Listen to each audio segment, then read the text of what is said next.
오늘은 7월 1일 첫 주일입니다. 특별히 이렇게 무더운 날씨 가운데 있었지만 또 한 주간 주께서 지켜주시고 은혜로 채워주셔서 나와 여러분 또 이렇게 시원한 예배당에서 예배할 수 있는 시간을 주신 것을 생각하면서 또 7월 한 달 우리 앞에 무엇이 닥칠까 생각하지만 우리가 생각할 것은 예수님은 곧 다시 오신다는 약속의 말씀을 기억하면서 우리가 예배하고 준비하는 또 복된 성일이 되시길 주의 이름으로 부탁을 드립니다. 오늘의 주시는 말씀은 디도서 2장 11절부터 13절 말씀을 여러분에게 말씀드리겠습니다. 제가 봉독드리겠습니다. 디도서 2장 11절부터 13절 말씀. 모든 사람에게 구원을 주시는 하나님의 은혜가 나타나 우리를 양육하시되 경건치 않은 것과 이 세상 정욕을 다 버리고 근신함과 의로움과 경건함으로 이 세상에 살고 복스러운 소망과 우리의 크신 하나님 구주 예수 그리스도의 영광이 나타나심을 기다리게 하셨으니.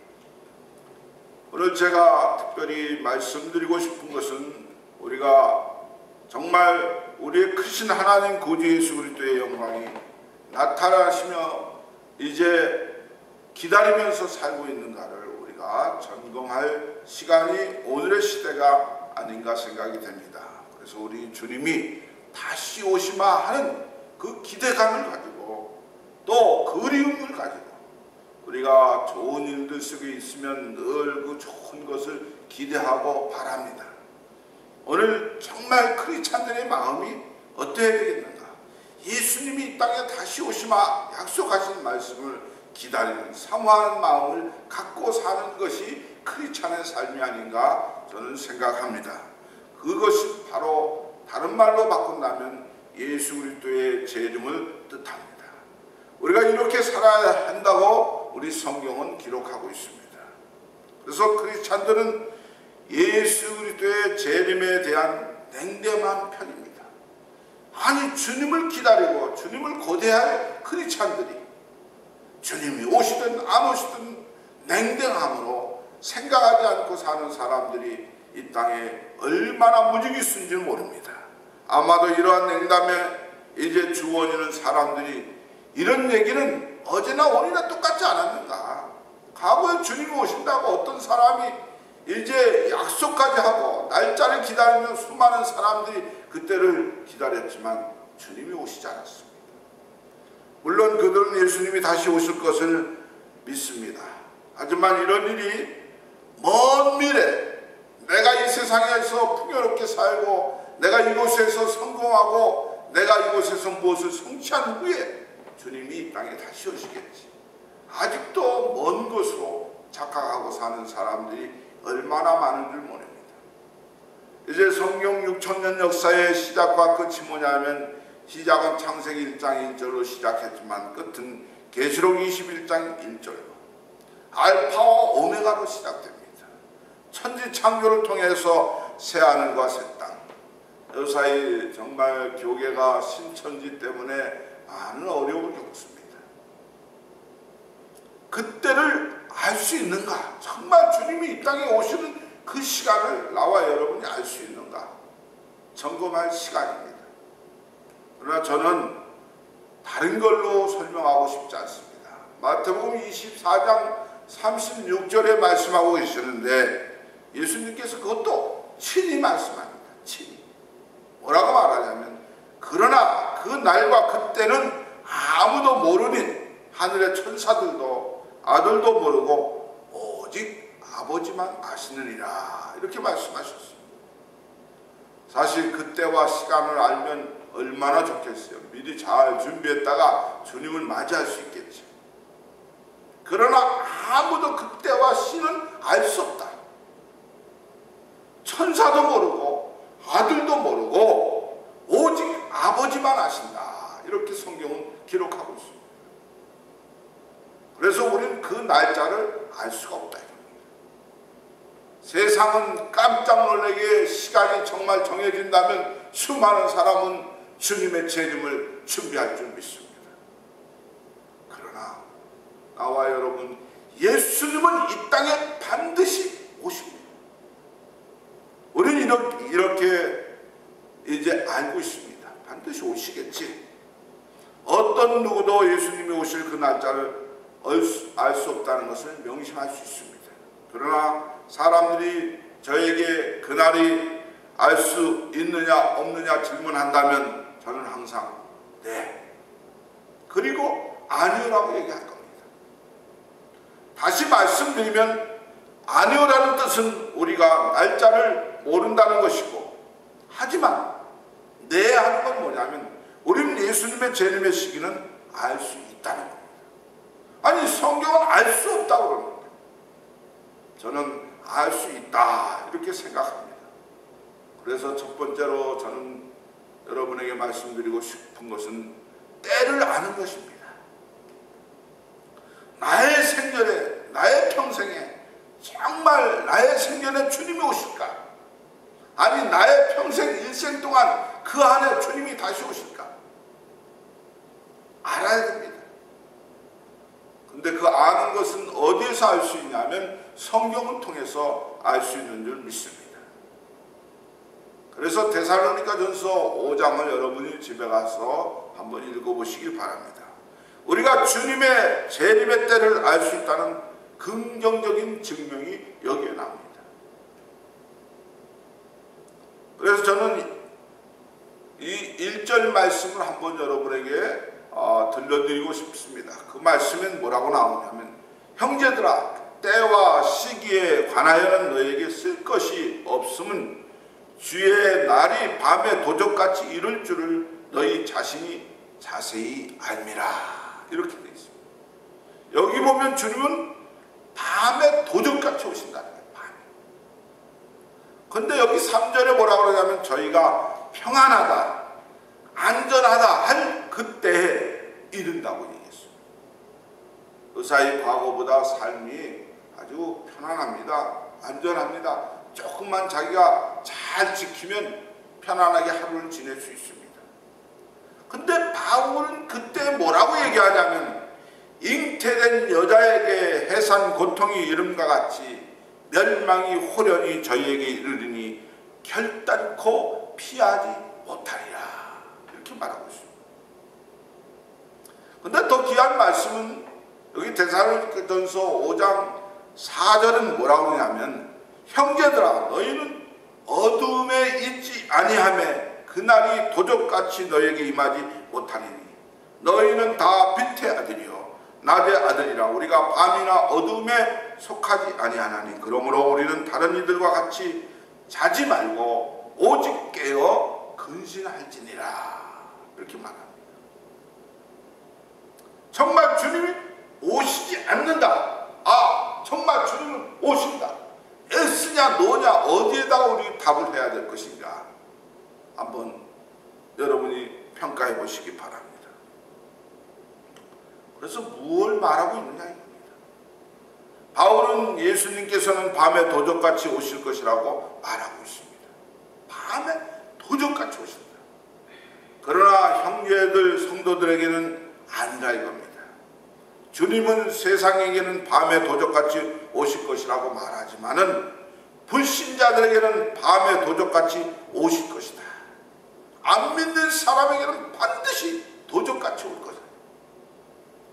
주님은 자칭 크리스찬이라고 말하지만 주님과 전혀 교제를 하지 않고 있는 사람들이 우리 크리스찬 가운데 얼마나 많은지 모릅니다. 성경의 말씀을 공부하기를 싫어합니다. 거부합니다. 이런 사람에게 밤에 도적같이 임한다. 근데 바울은 다시 이렇게 말합니다. 내가 거듭났다면, 진실로 하나님의 자녀라면, 말씀을 읽고 믿는다면 예수님이 밤에 도적같이 오실 이유가 하나도 없다. 그래서 여기 데살로니가전서 5장 4절에 오시기 바랍니다.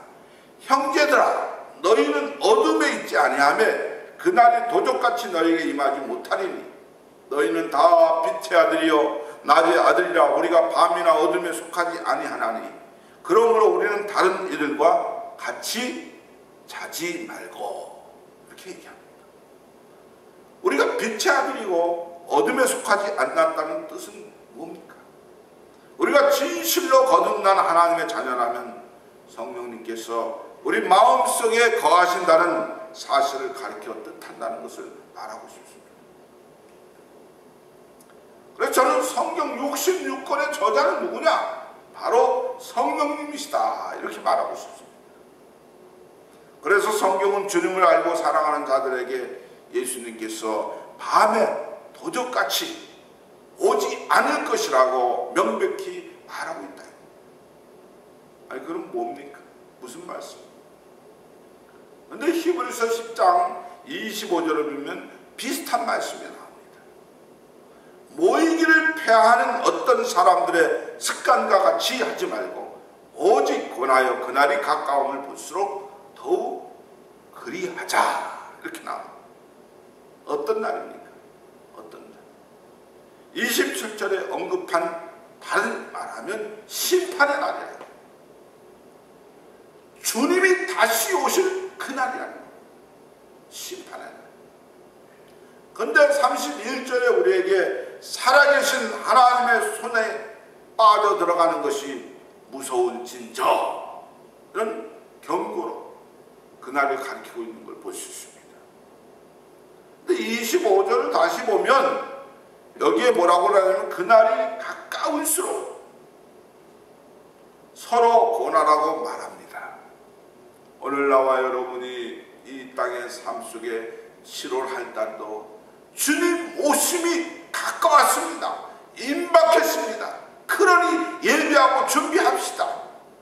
고난은 한 달이 돼야 될 줄 믿습니다. 사람들은 관심이 없습니다. 먹고 사는 일에 급급합니다. 이만은 우리가 사는 시기에 대하여 말할 수 있다는 것입니다. 즉 뭡니까? 주님이 다시 오실 때에 대하여 절대 무지할 필요가 없다는 말입니다. 다시 한번 요점을 말씀드리면 아니요, 우리는 그 날짜를 알 수 없습니다. 주님은 언제 오시는지 모릅니다. 알 수 없다고 얘기할 수 없다. 그러나 그때는 우리가 알 수 있습니다. 주님은 반드시 오십니다. 할렐루야. 나와 여러분 예수님은 곧 오십니다. 할렐루야. 그리고 제일 중요한 질문, 당신은 준비가 되어 있습니까? 준비된 삶을 산다고 얘기하지만 모든 징조들은 이것을 향해 가리키고 있습니다. 그 누구도 멸망하지 않고 회개를 하기를 원하시는 것이 주님의 뜻인 줄 믿습니다. 그 어느 한 사람도 멸망당하지 않기 위해서 더디 오신 주님을 기억하면서 합당한 회개의 열매를 맺는 나와 여러분이 되어야 될 줄 믿습니다. 저는 많은 주님의 오심에 얘기를 할 때 무엇을 봐서 알 수 있냐면 자연의 징조를 봐서 너무 많이 알 수 있습니다. 제가 굳이 말씀 안 드려도 자연에 되어지는 형태를 봐서 주님은 정말 가까이 오시고 계십니다. 또 사회의 징조를 봐서 알 수 있습니다. 아니 교회 안에, 교계 안에, 우리 민족과 민족 간의 사회의 구조를 봐서도 주님은 분명히 오십니다. 또 나아가서는 영적 징조를 봐서도 알 수 있습니다. 영적 지도자가, 믿는 자가 멸망 가운데 있고 자신의 살이 사역을 채우고 오늘 무엇을 해야 되는가?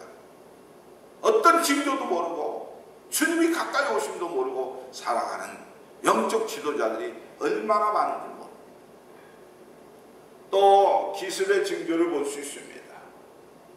중국이 이제 정말 달나라에 이제 우주선을 띄워서 그곳에 정류장을 만들고 세계 세 번째 징조를 드러내는 이런 과학의 문명을 봐서도 주님은 정말 가까이 오시고 계심을 우리가 할 수 있다. 또 정치의 징조를 봐서 알 수 있잖아요. 오늘 세계에 이제 뭐 베르칩을 끼고 또 정치자들이 가들이 다 이제 프리메이슨이고 이런 모든 걸 봐서도 주님의 때가 점점 가까움을 우리가 느낄 수 있는 것 아니라 이미 알고 있다는 겁니다. 그리고 다른 것으로 다 생각하지 말고 이스라엘의 징조를 봐서도 우리는 알 수 있습니다. 그 마지막 때를 이스라엘 통해서 보여주는데 아직도 보지 못하고, 그래서 저는 디모데후서 4장 7절부터 8절 말씀을 통해서 바울이 그의 생애의 마지막 순간에 말한 겁니다. 바울의 생애 가운데 마지막 순간 무슨 말씀을 했냐?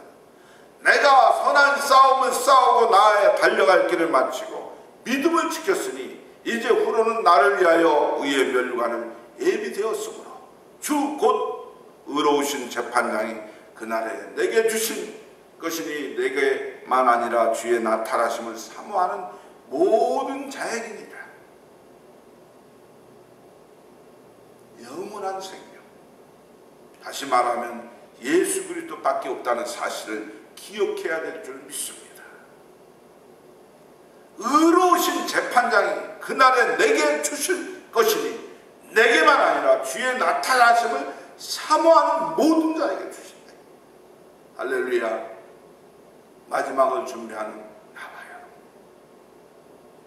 예수 그리스도밖에 없다는 이제 삶을 기억해야 될 때가 오늘의 시간이 아닌가 생각이 듭니다. 사람은 모두 어떤 사람들이든지 죽을 수밖에 없습니다. 왜? 에너지가 다해서.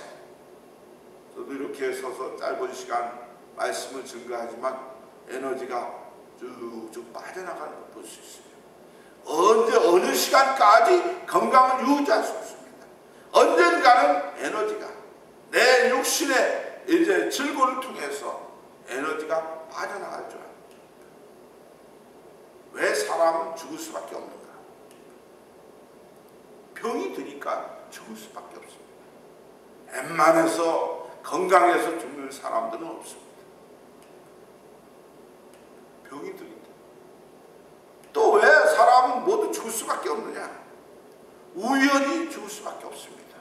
어떤 사람은 교통사고로, 어떤 사람은 우연의 사고로, 어떤 사람은 우연한 일들 때문에, 어떤 사람은 남에게 이제 잘못된 삶을 살아서 죽을 수밖에 없습니다. 죽을 수밖에 없는 이유가 있습니다. 그거는 죄 때문인 줄 믿습니다. 내가 먹는 날에는 정녕 죽으리라. 창세기 2장 17절 말씀입니다. 그래서 죄의 싹은 사망이요, 로마서 6장 23절에 말씀하고 있습니다. 어떤 사람이든지 죽음에 처하지 않은 사람이 없다 이겁니다. 그건 뭐냐면 죄의 결과입니다. 또 나가서 불순종의 결과인 줄 믿으시기 바랍니다. 그래서 모든 사람은 죽습니다. 결론이 그겁니다. 그러나 죽음에서 생명으로 어떻게 옮겨갈 수 있냐 이겁니다. 그것은 요한복음 5장 24절에 말하고 있습니다. 내 말을 듣고 또 나 보내신 자를 믿는 자는 영생을 얻었고 심판에 이제 이르지 않고 사망에서 생명으로 옮겼느니라. 모든 사람은 반드시 죽지만 사망에서 생명으로 옮깁니다. 그래서 죽음에서 영생을 얻는 유일한 방법은 뭐냐? 과학의 문명의 발달이 아닙니다. 재물이 아닙니다. 또 어떤 노력으로, 어떤 공부의 열심으로 되는 것이 아닙니다. 어떤 지혜와 명철로 되는 것이 아닙니다. 사망과 죄는 세상 것은 다시 말하면 예수 그리스도의 십자가로 영생을 얻을 수 있는, 천국을 향할 수 있는 나와 여러분이 될 수 있는 줄 믿으시기 바랍니다. 그래서 나와 여러분은 어떻게 살아야 될 것이냐, 어떻게 살 것인가. 자신의 삶의 주에 나타나심을 사랑하는 모든 사람들에게 의의 면류관이 주어질 것입니다. 이 면류관을 받느냐 안 받느냐, 나와 여러분의 삶 속에 주님의 재림을 열망하고 있느냐 안 하고 있느냐. 그래서 예수님은 속히 오십니다. 반드시 오십니다. 어른 많은 말씀, 많은 일들이 있지만 마라나타, 주 예수여 속히 어서 오시옵소서. 다른 말씀이 무엇이 필요하겠어요? 다시 오시마 약속하신 말씀을 붙잡고 또 7월 한 달 무슨 일이 우리 앞에 닥쳐올지 모르지만 마라나타, 주여 어서 오시옵소서. 주님을 기다리며 준비하는 나와요. 면류관을 받아 누릴 수 있는 여러분이 되시길 주의 이름으로 축원을 드립니다. 할렐루야.